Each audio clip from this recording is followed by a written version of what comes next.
बिस्मिल्लाहिर्रहमानिर्रहीम अस्सलाम वालेकुम। International Islamic university Islamabad school Sahiwal campus. This is our online lecture of science grade 5 unit number 6 lecture number 1 lesson number 1 how is matter measured. Before we will start our lesson, write down some important instructions.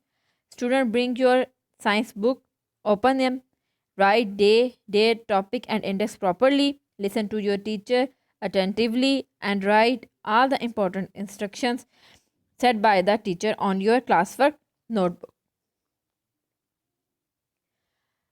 Lesson 1 का हमारा बेटा first topic है mass. लेकिन mass को discuss करने से पहले जो हम डिस्कस करेंगे वो है matter. Matter can be defined as anything that has mass and take up space is called the matter.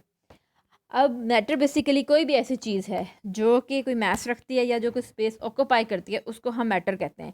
अब इसकी एग्जांपल आपके लिए मैं ये दे सकती हूँ कि आपके अपने रूम में आप या आपके क्लासरूम में कोई भी टेबल है, वो बेसिकली मैटर है। उसका मतलब एक स्पेसिफिक मास है और उसने कोई वॉल्यूम में मतलब स्पेस ली हुई है। अब उस टेबल को आप उठा के कहीं भी रख लें तो उसका वो मास जो है वो डेफिनेट ही रहेगा, मतलब वही रहेगा, वो चेंज नहीं होगा। या वो जितनी स्पेस वहाँ लेता है, मतलब एक रूम में लेता है, उतनी स्पेस वो दूसरे रूम में भी लेगा। तो बेसिकली मैटर जो है उसका हम मैथ इसलिए हम उसको पढ़ते हैं या हम उसकी प्रॉपर्टी को इसलिए डिस्कस करते हैं कि वो जो है चेंज नहीं होती, वो उसकी डेफिनेट ही रहती है। Now we will discuss about the mass. Mass is the measurement of the amount of the matters that take up an object. देखिए बेटे, जो पेज नंबर हमारा 65 है, इसमें जो हमारा मैथ्स है इसकी डेफिनेशन जो है वो लाइन 2 में दी गई है। ठीक है, जो ये मैंने अभी आपसे डिस्कस की है। तो मैथ्स बेसिकली क्या है कि मैटर कोई भी वो मतलब प्रॉपर्टी जो उसका मतलब जिससे उसका वेट का थोड़ा सा अंदाज़ा होता है, वो बेसिकली मैथ्स है। Maths is a property that can be measured. ठीक है, इसको हम हमेशा इसका वजन कर सकते हैं या इसको हम मेजर कर सकते हैं। Scientists use the mass because they want a measurement that will not change if the object is moved to a different location. जिसे मैं पहले भी डिस्कस कर चुकी हूँ कि साइंटिस्ट ने बेसिकली मैथ्स को एज अ यूनिट इसीलिए इसमें मतलब रखा था ताकि, क्योंकि ये एक डेफिनेट है और हम किसी भी चीज़ को एक जगह से दूसरी जगह लेकर जाते हैं तो उससे उसका मैथ्स का यूनिट चेंज नहीं होता। ठीक है, मतलब वो उतना ही उसका वो मैथ्स रहता है, चाहे हम उसको, मैंने जो टेबल के एक को एग्जांपल दिया, the mass of the object does not change unless the matter is added और रिमूव फ्रॉम इट। हाँ, एक कंडीशन है जिस पे मैथ्स जो है वो चेंज हो सकता है। वो क्या है कि अगर अब जिससे मैंने आपको टेबल की एग्जांपल दिया, मैं उस टेबल को मतलब कट कर दूँ, मतलब वुड का टेबल है, मैं उसको हाफ रहने दूँ तो अब बेसिकली उसका मैथ्स कम हो गया। ठीक है, या मैं उसमें और वुड के जो है पीसेस ऐड करके उसको बड़ा कर दूँ तो उसका मैथ्स बढ़ गया। ठीक है, इस कंडीशन में मैथ्स बढ़ सकता है, ये कम हो सकता है। लेकिन एक स्पेसिफिक चीज़ थी जिसका आपने जो वेट किया उसको आप कहीं भी लेके जाओगे तो वो उतनी ही रहेगी। अच्छा, अब इसकी जो बुक में उन्होंने एग्जाम्पल आपको दी है वो ये देखिए, आपके पास एम्प्टी प्लास्टिक बोतल है, उसका स्पेसिफिक मैथ्स है। अगर वो सेम प्लास्टिक बोतल जो है जब आप उसको क्रश कर देते हो, मतलब तोड़ देते हो, ठीक है, उसको टुकड़ों में तकसीम कर देते हो, तो फिर उसका ज़हरी बात है अब उसकी बात वो करें कि it could still have the same maths, तो भी मतलब उसका मैथ्स जो है वो सेम ही रहेगा, बेशक आप उसको तोड़ भी देते हो। इसी तरह अब मैंने जो आपको टेबल की एग्जांपल दे रही थी कि मैंने उसको कट किया तो मैंने उसको रिड्यूस उसके मैथ्स को कर लिया, लेकिन अब वो कट पीसेस जो है अगर मैं उनको इकट्ठे एक तराजू पर रख के तोल लेती हूँ या मतलब उसका वेट करती हूँ तो वो टोटल वेट जो है वो सेम ही रहेगा, मतलब टोटल मैथ्स सेम ही रहेगा। Anything that is made up of matter has मास। हमारे पास 3 स्टेट्स हैं। ठीक है, all the 3 states of matter has the mass.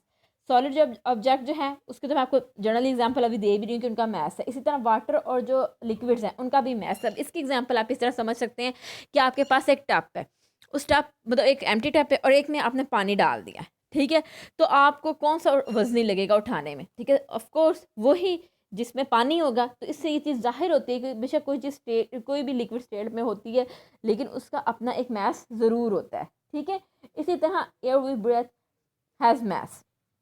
अच्छा जी, हमारा एक हमें ऐसा लगता है कि गैस जो है उसका कोई मैस नहीं है, कोई वेट नहीं है, हमें मतलब वो चीज़ फील नहीं होती। लेकिन उसकी एक एग्जांपल आप घर से ये ले सकते हैं कि जो सिलेंडर होते हैं एलपीजी सिलेंडर्स, ठीक है, जब वो खाली होते हैं तो उनका और वज़न होता है, लेकिन जब उसमें हम गैस भरवा लेते हैं मतलब वो फिल्ड हो जाता है तो उसका जो है वो वज़न ज़्यादा हो जाता है, ठीक है, मतलब उसको उठाने में हमें फील होता है। अच्छा जी, नेक्स्ट डिस्कस कर रहे हैं बुक में, नेक्स्ट पैराग्राफ में, you can use a pan balance to compare a mass you know with the one you do not know when the pans are level the two masses are equal. अच्छा जी, अब weighing के लिए, ठीक है, या मतलब वेट करने के लिए मैथ्स को उन्होंने पैन बैलेंस के आपको एग्जांपल दिया है। अच्छा, इसके जर्नली आप डेली बेसिस में तराजू देखते ही होंगे, मतलब आप कभी इत्तेफाक हुआ होगा अपने पेरेंट्स के साथ, आप सब्ज़ी लेने के लिए जाते होंगे तो आप फील कर आप मतलब वहाँ पे देखते हो कि मतलब आपने 1 किलो आलू लेना है तो जो वो शॉपकीपर है, ठीक है, वो क्या करता है कि 1 किलो केजी का जो स्टोन होता है वो एक साइड पे रख लेता है और दूसरी साइड पे वो आलू डालना शुरू कर देता है। लेकिन जैसे ही वो दोनों लेवल एक दूसरे के इक्वल आ जाते हैं तो फिर वो वहाँ पर स्टॉप कर देता है। तो इसका मतलब होता है कि ये बैलेंस हो गया, मतलब कि दोनों वेट 1 kg इक्वल हो गए हैं, ठीक है। तो इस तरह वो कह रहे हैं कि आप मैथ्स को जो है वो मेजर कर सकते हैं। अच्छा जी, ये तो अब आपका मैथ्स का 65 पेज पे जो पैराग्राफ था वो आपने सारा देख लिया है, ठीक है। अब इसका जो क्वेश्चन नंबर 1 इस पेज के ऊपर लिखा हुआ है, read and circle an instrument to measure the mass and then underline what tool does, ठीक है, मतलब कि कौन सा टूल है जो हम इसको यूज़ करते हैं। तो अब आपसे मैंने अभी अभी थोड़ी देर पहले डिस्कस किया है लास्ट पैराग्राफ के अंदर, तो आप इसको खुद अपना अंडरलाइन करें कि हमने किस किस के बारे में बात किया। अच्छा, उससे नेक्स्ट पॉइंट पे जाने से पहले मैं आपसे डिस्कस करना चाहूँगी कि अभी मैंने आपसे 3 स्टेट्स की बात की, तो अब मैं पेज नंबर 64 को आपसे डिस्कस करूँगी। आप please student open your page 64। जी, अब इसमें आप देख रहे हैं कि हमारा जो क्वेश्चन नंबर 1 है वो ये है, look and label the states of water, ठीक है।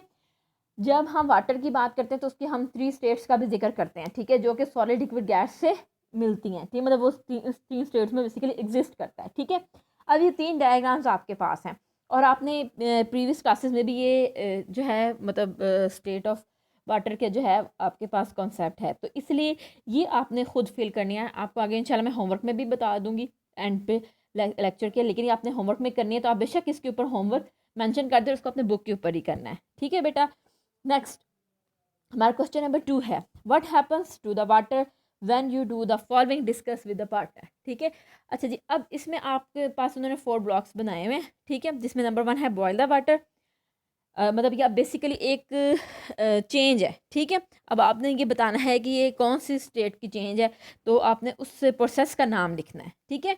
अच्छा जी, इसमें आपको बता देती हूँ, बॉइलिंग, फ्रीजिंग, मेल्टिंग, और मतलब जिसमें बॉइलिंग हम एवेपोरेशन भी ले आते हैं, ठीक है, कंडेंसेशन, ये मतलब 4 फेजेस हैं जो कि कोई भी स्टेट जब वो चेंज होती है तो उसके अंदर ये आते हैं।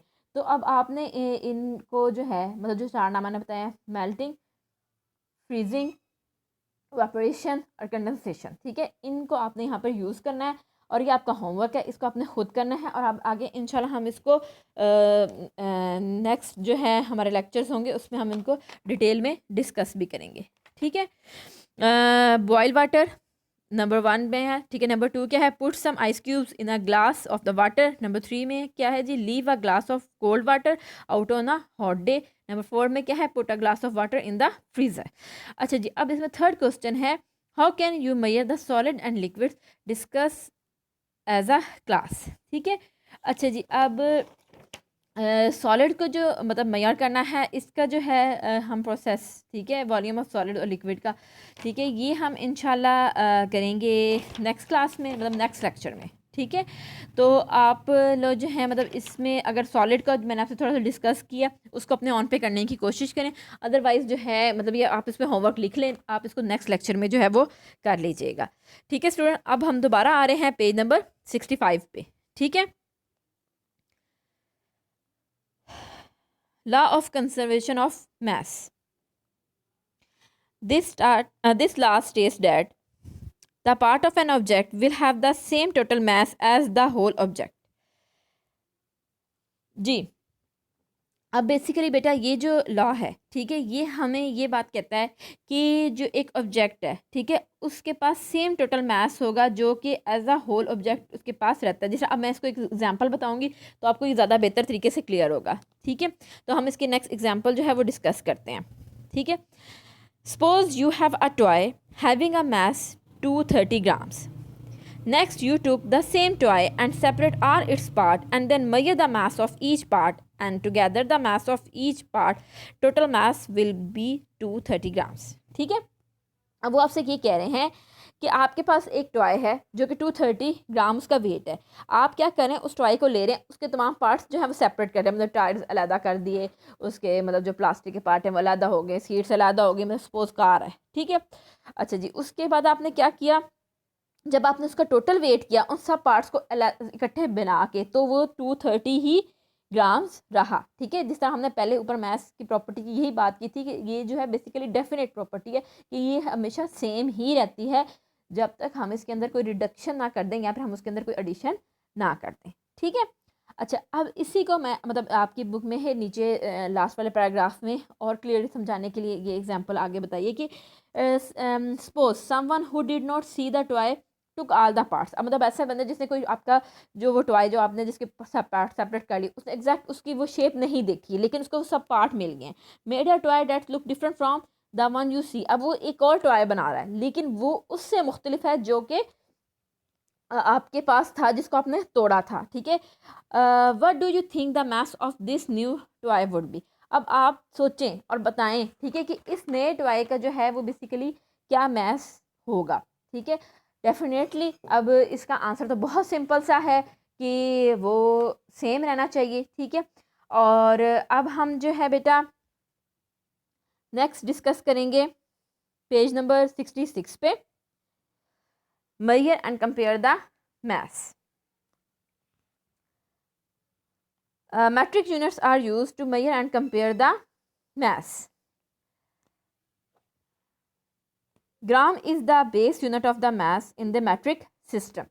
देखिए बेटा जनरल सी बात है, हम कोई भी चीज़ जब मेजर करते हैं, मतलब सॉलिड की मैं बात कर रही हूँ इस वक्त, ठीक है, तो हम उसको ना ग्राम्स में लेते हैं, ठीक है। अभी मैं आपसे आगे भी डिस्कस करती हूँ कि अब क्या होता है कि आप अगर मतलब ज़्यादातर हम वर्ड जो हैं वो किलो का सुनते हैं, ठीक है, जब कोई चीज़ लेनी होती है।